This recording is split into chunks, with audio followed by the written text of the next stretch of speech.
मी या निवडणुकीच्या प्रक्रियेमध्ये पहिल्यांदाच आपल्या समोर आलेलो आहे. माझी माता आणि सर्व वडीलधारी नेते मंडळी, बंधू आणि भगिनी, बंधूंनो, मी खरं तर येणार नव्हतो आणि भाषणही करणार नव्हतो, कारण माझं वय आता जवळपास 78-79 झालेलं आहे. 79 सुरू होतंय.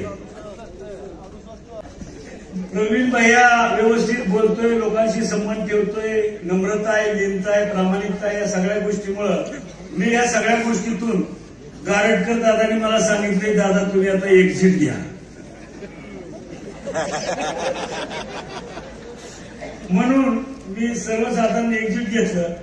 पण जब शेर गुहा में सोता है,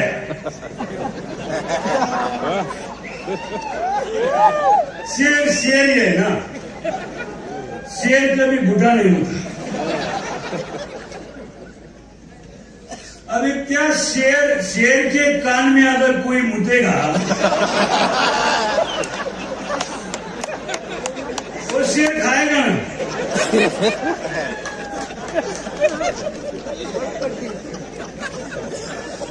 टंगड़ी ऊपर करेगा. अरे तुम्ही असं काय चाललंय? तुम्ही राजकारण काय, तुम्ही विकासावर बोला. अहो भयानकच हो. काय आमचा संबंध निवडणुकीमध्ये? काय आम्ही उभा आहे, आमचा काय संबंध आहे? प्रवीण भैया उभा आहे. आम्ही आमचा नेता प्रदीप दादा गारटकर आणि 20 उमेदवार कसे चांगले आहेत, ते तुमचं कसं भलं करतील, 5 वर्षे चांगला विकास करतील, इंदापूर तालुका, इंदापूर शहर कशा पद्धतीचं वैभव निर्माण करतील, याच्यासाठी सांगण्यासाठी आम्ही सगळी धडपड होती प्रवीण भैयाची आणि या सर्व स्टेजवर बसलेल्या मंडळीची. आता त्यात आम्ही सुद्धा राहलो, आम्ही गरीब आहे, सुसंस्कृत आहे, आम्ही कोणाला मारलं नाही, आम्ही कोणाला हाणलं नाही, आम्ही कोणाला वाईट बोललो नाही, आम्ही कोणाच्या मध्यात नाही, आम्ही कोणाच्या आद्यात नाही. आणि मग आम्हाला सुद्धा खांजवायला येते सारखं. उठ सूट इकडून दुसरी जागा काय घाबरत नाही. हे बघा बांधवांनो, मला खरं सांगायचंय तुम्हाला, मी जवळपास 35-40 वर्ष झालं राजकारणामध्ये आहे आणि या इंदापूर शहरामध्ये 35-40 वर्ष इथं येऊन राहिलोय. तुम्हाला सगळ्यांना माहिती आहे मी. पण मी 1985 पासून मिलिटरीमधून रिटायर झाल्यापासून गारटकर दादा त्यावेळेला एक सार्वजनिक काम करणारा, एक चांगल्या विचाराचा पोरगा, त्यांचं संघटन कौशल्य अत्यंत उत्तम.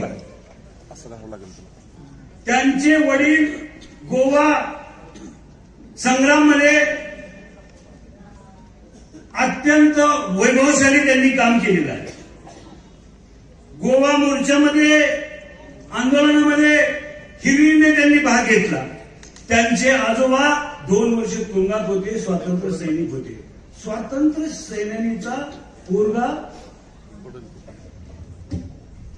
एक इंदापूरचा नगराध्यक्ष होतोय आणि त्याला तुम्ही कसं आता करायचं हे खरं तर तुमच्या हातात आहे. त्या माणसाने कधी जात-पात बघितली नाही हो. मी खरं सांगतो, तुला साक्षीदार आहे 35 वर्ष. त्या पोरांनी सांगितलं की मुस्लिम माझे भाऊ आहेत, ते मुस्लिमांच्या ताटात जेवतो पोरगा.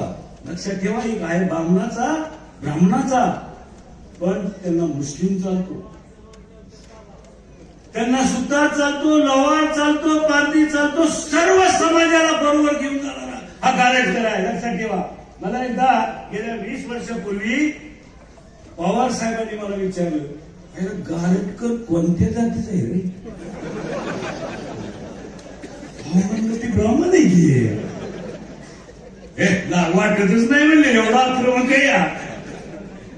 म्हणलं हो, पण तो सर्व समाजाला बरोबर घेतो, मुस्लिमांवर प्रेम करतो.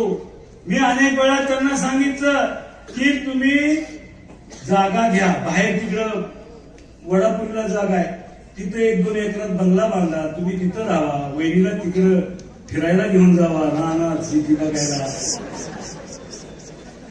पण सगळं गुंतलंय म्हणले. इथं माझी नाती गुती लहानपणी खेळलेले, या मातीत जन्म झाला माझा, ही माती इंदापूरची माझी आहे, या मातीमध्ये माझा जन्म झालाय, माझी आई काही कवयित्री आहे. लहानपणी बापाचं क्षेत्र हरवलेला हा पोरगा सातत्याने इंदापूरकरांसाठी जगलेला आहे. लक्षात ठेवा, सातत्याने जगलेला आहे. कधी घरदार कधी बघितलं नाही. त्यांनी सर्वांवर प्रेम केलं, सर्व समाजाला प्रेम केलं, सर्व धर्माला बरोबर घेतलं आणि जिथं जिथं ज्या गरीबावर अन्याय झाला ते धावून जाऊन काम करण्याचं काम खऱ्या अर्थाने या शहरामध्ये जर कोण असेल तर त्याचं नाव आहे प्रदीपदादा गारटकर. आणि तुम्ही काय नावं ठेवताय त्याला? त्याची काय सर येणार तुम्हाला? तुम्ही कोण? कसं काय बोलताय तुम्ही त्यांना? काय केलं त्यांनी तुम्हाला? समाजसेवा केली, प्रपंच केला, घरदार. अरे ते त्याचा चुलत भाऊ का भाऊ शेतामध्ये करतय, कमवतय आणि ती पैसे खराबते.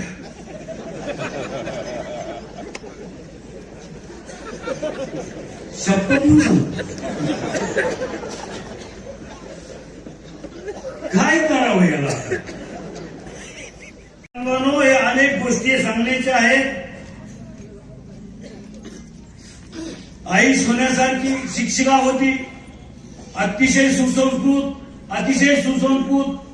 लवकरच वडिलांचं छत्र हरपल्यानंतरही या बाळाला फुलासारखं सांभाळलं आणि समाजाच्या हवाली केलं. कधी त्या बिचारीने सांगितलं नाही की तू हे करू नको, ते करू नको, हे होईल ते होईल, कधी नाही. जे काय करायचं ते माझा पोरगा समाजासाठी अर्पण केलंय अशी समजावी ती माऊली आहे. आणि म्हणून खऱ्या अर्थानं आम्ही सांगितलं, हर्षभाऊनी सांगितलं, यशवंत तात्यांनी सांगितलं, प्रवीण भाईंनी सांगितलं, दादा तुमच्याशिवाय पर्याय नाही. जो हा अपमान झालाय का 2004 सालापासून राष्ट्रवादी काँग्रेस पक्ष 4 पासून 9, 10, 12 पर्यंत 14 पर्यंत कुणी सांभाळावं? सांगू शकताय कुणी? राष्ट्रवादी काँग्रेस पक्ष कुणी सांभाळा? प्रदीपदादा गारटकरनी सांभाळा. 7 मान्यता तरी दिली है. मैं भी था ना, मुझे तो यार जल्दी भूल जाते हो. प्रदीपदादांनी किती वर्ष सांभाळा? 14 पर्यंत सांभाळा, 24 पर्यंत सांभाळा. तुम्हाला साधे तुम्ही पीडीसी बँकेचे आणि कारखान्याचे संचालक होता, आमदार करेपर्यंत जीवाचं रान केलं, रात्रंदिवस केलं. कोणासाठी? तुमच्यासाठी केलं. काही बघितलं नाही. आणि काय मागत होते ते? काय मागत होते? किरकोळ. आणि ते म्हणत नव्हते मला व्हायचं. त्यांचा सन्मान फक्त त्यांना पाहिजे होता. दादा हे घे तिकीट, वाट. कुणाला वाटायची तू जिल्ह्याचा अध्यक्ष आहे, सगळ्या पुणे जिल्ह्याचे तिकीट त्याला वाटतोय. आणि त्याला इंदापूरचं तिकीट वाटायचं हे नाही का? हे कुठलं नाही हो गोष्ट वकील.